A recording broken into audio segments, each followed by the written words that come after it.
Welcome to the English with Chloe and Eli podcast. Hello, everyone, and welcome back to English with Chloe and Eli. Hey everyone, we're so glad you're here with us today. We have a really fun and I think a very useful topic to talk about today. It's something we all do and something we all love. That's right. Today we're talking all about food. We'll be chatting about our favorite foods, cooking, and how to feel more confident when you're ordering at a restaurant in English. Exactly. And remember, this isn't a grammar lesson. We're just two friends having a normal conversation, and we want you to listen in and get comfortable with real, everyday English. Yeah, just a relaxed chat. So, Chloe, to get us started, I have to ask, what is your all-time favorite food? Ooh, that is such a hard question. But if I have to pick just one, I think I would say Thai food, specifically a good green curry. Oh, great choice. You can't go wrong with a good Thai curry. Right? I just love the mix of flavors. It's a little spicy, a little sweet, a little creamy from the coconut milk. It's just perfect. What about you, Eli? What's your go-to? For me, it's simple. It's pizza. A classic thin crust pizza with just cheese and pepperoni. A classic. You really can't beat a good pizza. It's a comfort food. Exactly. It's perfect for a lazy Friday night when you just want to watch a movie and not cook. That brings up a good point. Do you prefer cooking at home or eating out at restaurants? You know, I like both. I enjoy cooking, but I keep it pretty simple. I can make good pasta, I can grill a decent steak, things like that. But I'm not a fancy cook. Simple is good. But like you said about your Thai curry, there are some foods that I can't make them as well as a restaurant. So for those, I definitely prefer eating out. Totally. I feel the same way. I like cooking sometimes, but I also love the experience of going to a restaurant, trying something new, and not having to do the dishes afterwards. Oh, not doing the dishes is a huge plus. A huge plus. It is, but cooking at home is usually cheaper and can be healthier, so there's a balance. That's true. It's all about balance. Okay, so speaking of eating out at restaurants, let's talk about the actual process of ordering. I think this can be a bit stressful for English learners. I completely agree. You're trying to figure out what you want, you're worried about saying it correctly. It can feel like a lot of pressure. Right, so let's break it down. First things first, you're sitting at your table, you're ready to order. How do you get the waiter or waitress's attention? This is a great place to start. The best way is to just try to make eye contact with them. And when they look at you, you can give a little smile or a nod. Yeah, you don't need to shout or wave your arms around. Just a simple, excuse me, when they're nearby is perfect. Exactly. Excuse me works in almost any situation. It's polite and clear. Okay, so the waiter comes to your table and says, "Are you ready to order?" All right, the moment of truth. There are a few really common and easy ways to say what you want. A very polite way is to say, I would like, or the short version, I'd like. So, I'd like the cheeseburger, please. That's a great one. Another really polite one is, could I have, for example, could I have the chicken sandwich? Yes, and then there are more casual ways that you'll hear all the time, like, I'll have the fish and chips. Using I will or I'll is super common. Totally. And maybe the most casual but still very normal is can I get? As in, can I get a Coke, please?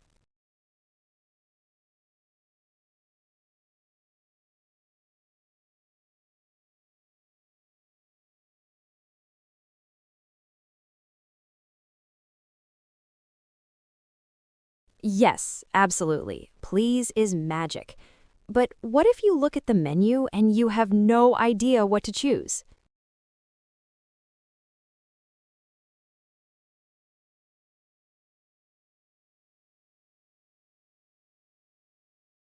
That's the best question. Or you could ask, what's popular? Or what's the special today?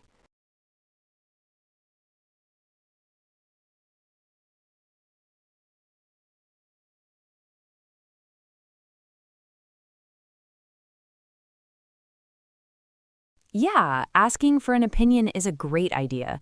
They know what food is best. And don't be afraid to ask what something is. If you see a word you don't know, you can just ask, sorry, what is calamari?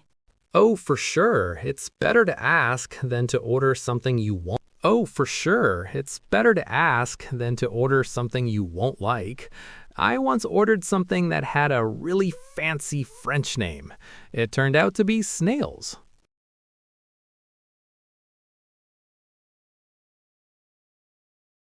That is a very good lesson. And what about prices? It's okay to look at the prices on the menu, of course. Everyone does it. Of course, you need to know if you can afford it. Sometimes you open a menu and your eyes get really wide when you see the prices. Yes. Like, okay, I guess I'll just have the water.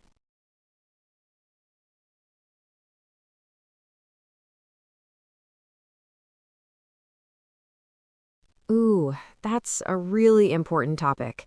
It can be so awkward and uncomfortable to complain or point out a mistake. It really can. So let's say you ordered the chicken, but the waiter brings you fish. What do you do?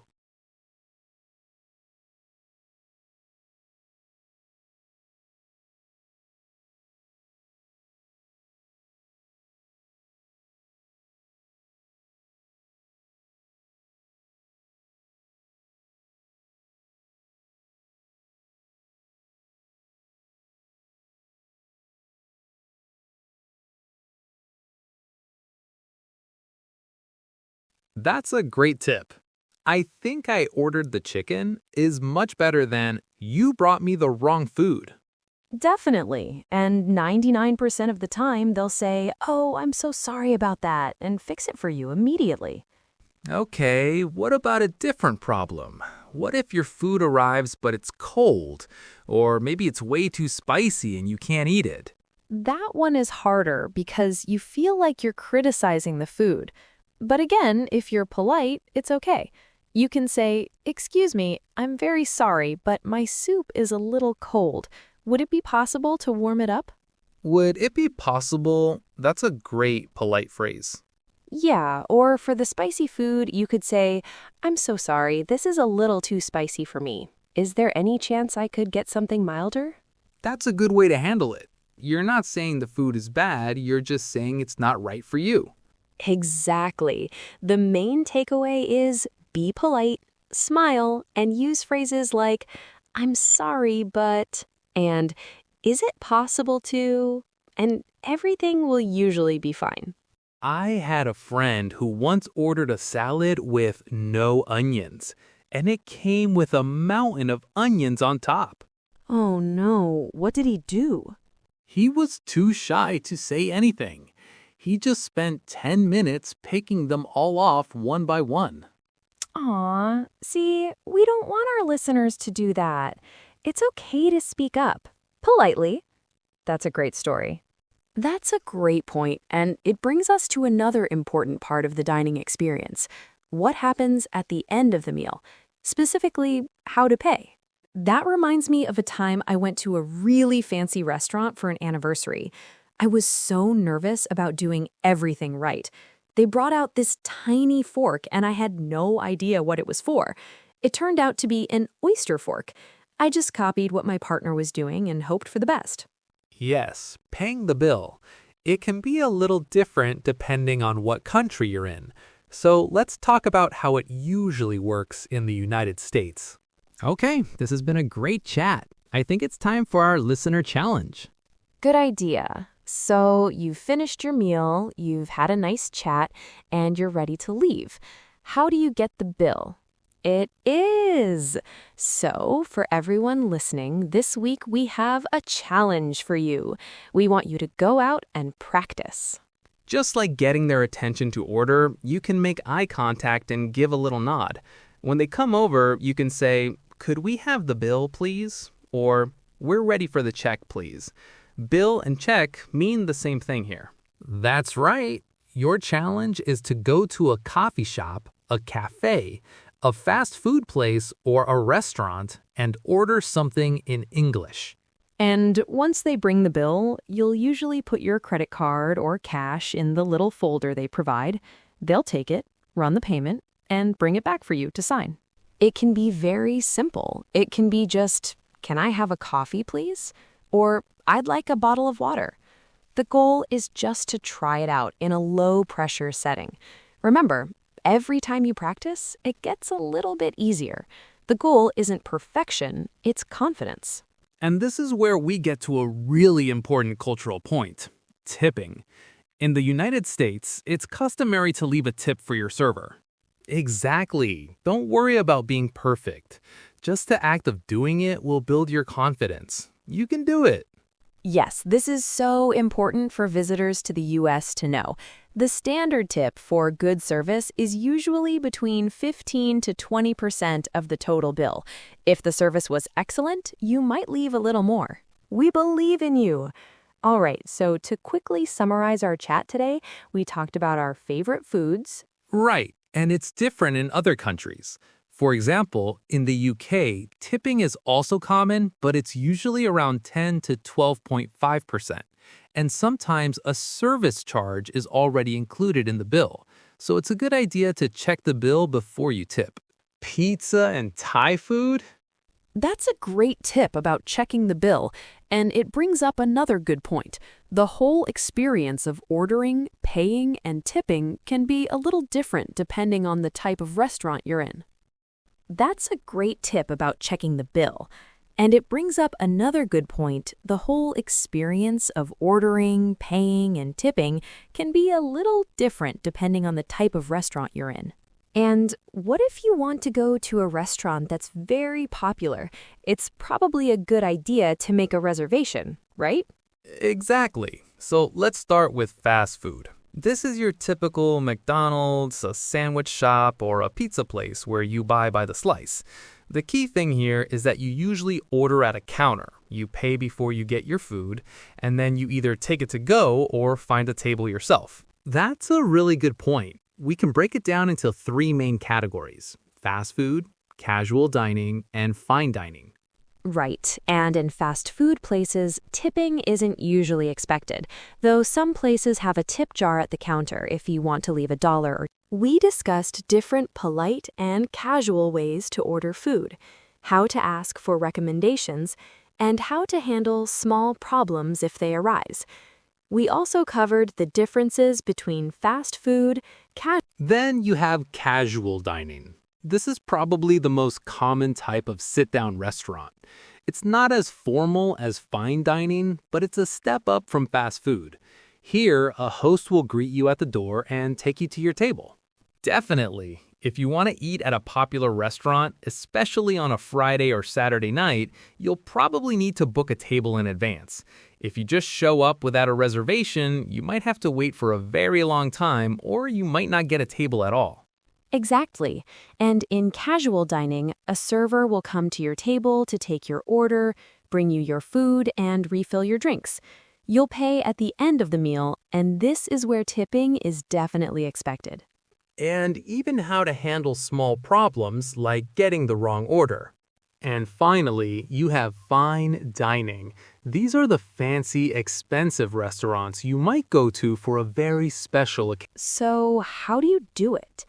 It's pretty simple. You call the restaurant and say something like, "Hello, I'd like to make a reservation." Right. The service is much more attentive. There might be a dress code, and you will almost certainly need a reservation. It's a whole different world.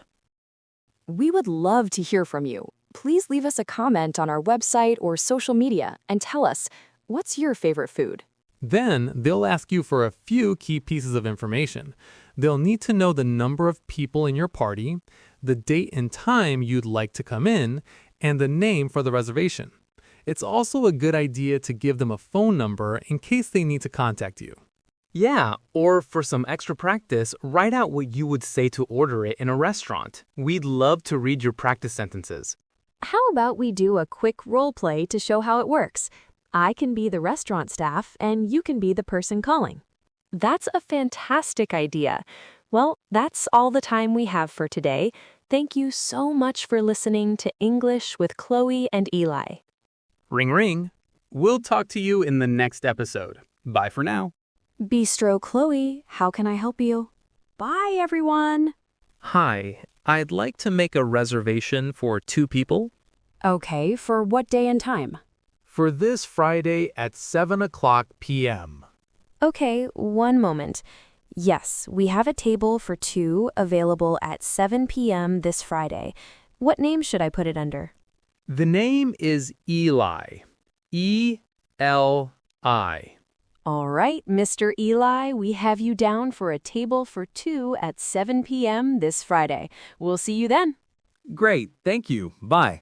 See how easy that was? The key is just to be clear and have the information ready.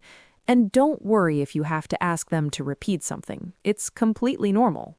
Exactly, and it's a great low-pressure way to practice speaking on the phone. I remember one time for my birthday, my friends and I decided to go to this really popular new Italian restaurant. I was in charge of booking, and I completely forgot. Oh no, what happened? We showed up, and the wait was 2 hours long. We were all so hungry, we ended up going to a pizza place down the street instead. It was still fun, but I learned my lesson. Always book in advance.